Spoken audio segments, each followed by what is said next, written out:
Sagrado Corazón de Jesús, En vos confío en ti. confío. Pues sucede que el tener la celebración mensualmente del primer viernes de mes es una motivación a vivir siempre en tónica, uno no dejarse enfriar, uno no dejarse apagar por el amor de Dios. Él nunca apaga su amor por nosotros, sino el amor nuestro por Dios. Así es que es muy importante que hoy participemos de la celebración eucarística, participemos del sacramento de la confesión. Es una ocasión preciosa para uno ponerse como en paz, ¿no? Uno de vez en cuando sí, tiene que lavar casa. Ah, sí. Y echarle buen cloro. Es lo normal.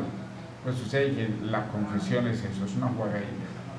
Es una enjuagada, es limpiar su corazón, su alma, su mente, es ponerse en paz con Dios, porque si no uno termina habituándose al mal y uno pensando que todo es pues, tan normal, tan común que pues todo el mundo cae. Entonces yo también caigo. Está uno en paz con uno mismo y con los demás. Claro, eso es necesario. Eso es muy importante.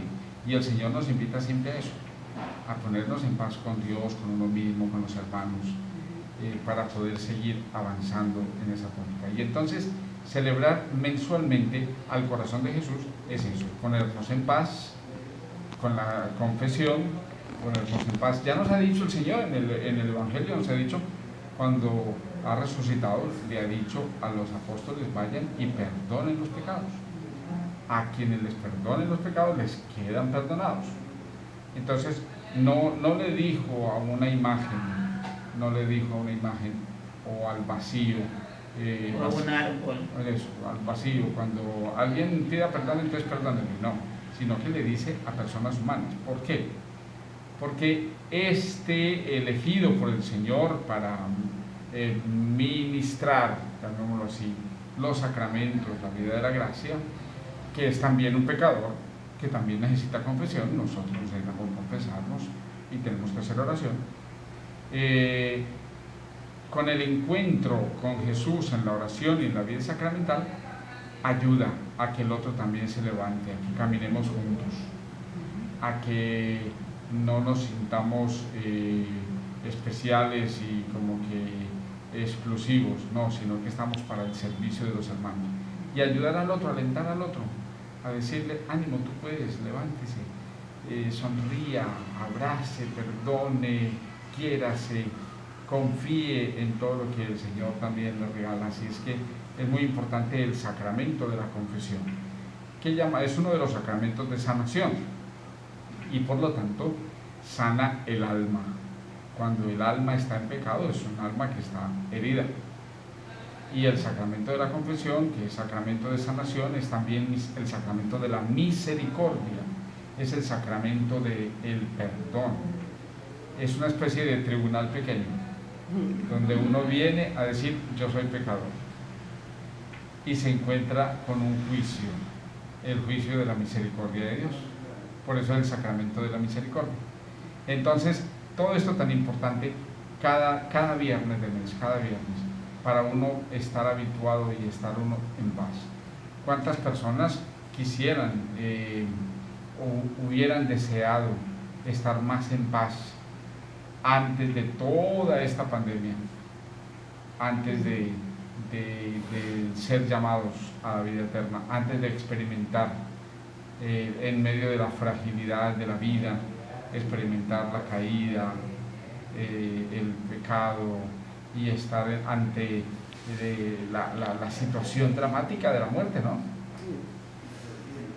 Y sin tener allí a alguna persona, al Señor, al sacerdote, porque allá donde está ya no había acceso a eso. O sea, ese era un encuentro ya personal con Dios, a ver si dentro de su corazón y de su arrepentimiento, pues lograr que mi Dios lo perdonara. Exactamente. Pero eso es el último recurso ya.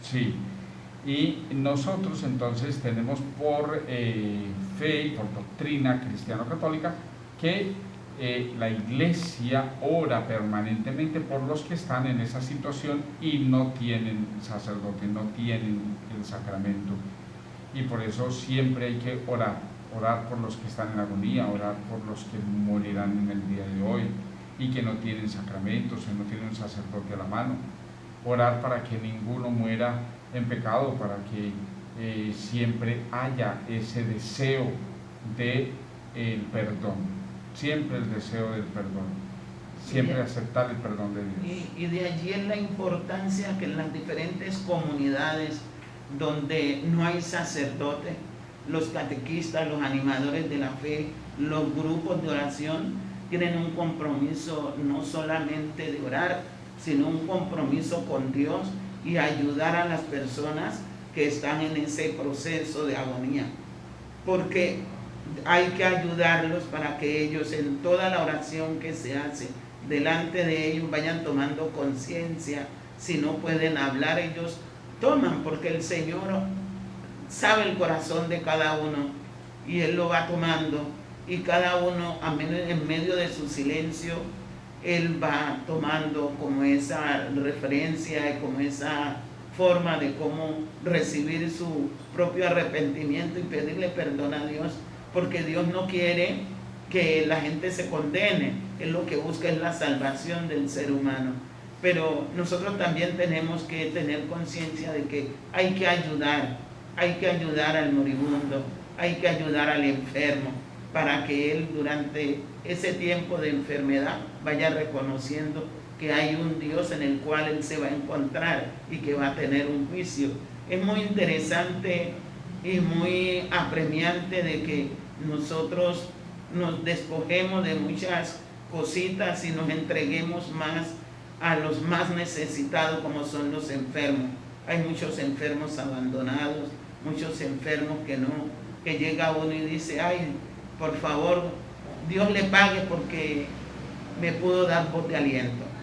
Entonces la misericordia de Dios es tan infinita y tan grande que en el que uno menos cree, allí llegó. Correcto. Y precisamente lo que hemos llamado siempre ayudar al bien morir, ¿no? Ayudar a bien morir, para que la gente muera en paz, muera tranquila, para que no se sientan abandonados de Dios, sino para que confíen en la misericordia del Señor. Por eso a veces uno orando pide por esas personas, claro, que están en el trance de la muerte y que necesita realmente una oración que uno lo haga de profundo convencimiento, corazón, que va a ayudar a esas personas. Y allí está el abogado de los difuntos. Ahí tenemos a San José para la buena muerte. Hay que rezar esa oración de San José de la buena muerte para que ayude, ¿sí?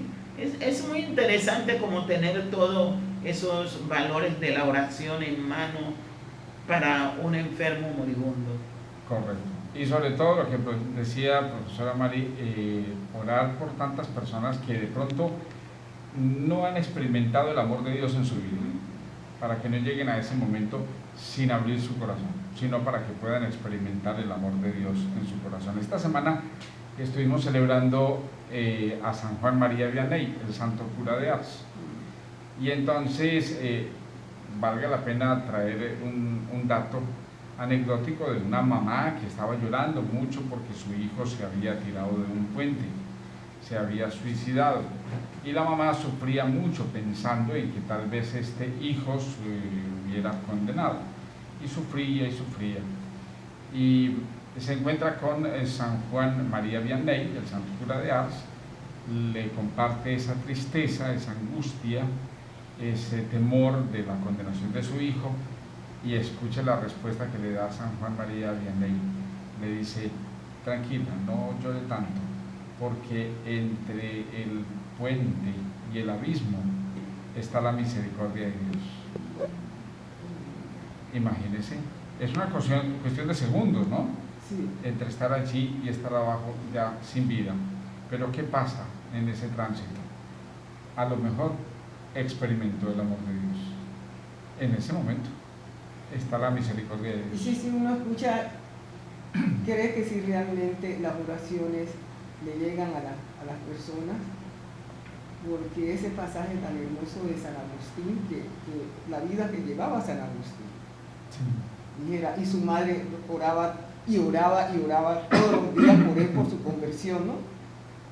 Todo el tiempo, todo el Y tiempo. todo el tiempo esa 30 manera, años. y mire San Agustín cómo se convirtió prácticamente en el padre del catolicismo, en la Iglesia Católica, ¿no? Sí, claro, un padre de la iglesia. Pero era una vida chévere, despreocupada, no tenía nada que ver con Yo- cosas. Yo le completo el chévere legal bacana. San Pablo persiguió a la iglesia. Y ya esas oraciones de su mamá le llegaron y tocaron su corazón. Correcto. Sintió esa llama y se entregó después totalmente. Perfecto. Entonces, como a la luz de esta celebración del Sagrado Corazón de Jesús, nosotros tenemos que seguir avanzando en ese amor infinito de Dios hacia cada uno de nosotros y dejarnos amar, porque dejarse amar no es ningún problema. Antes, dejarse amar por Dios salva. Ave María. Eso llena. Eso llena, sí, eso transforma la vida.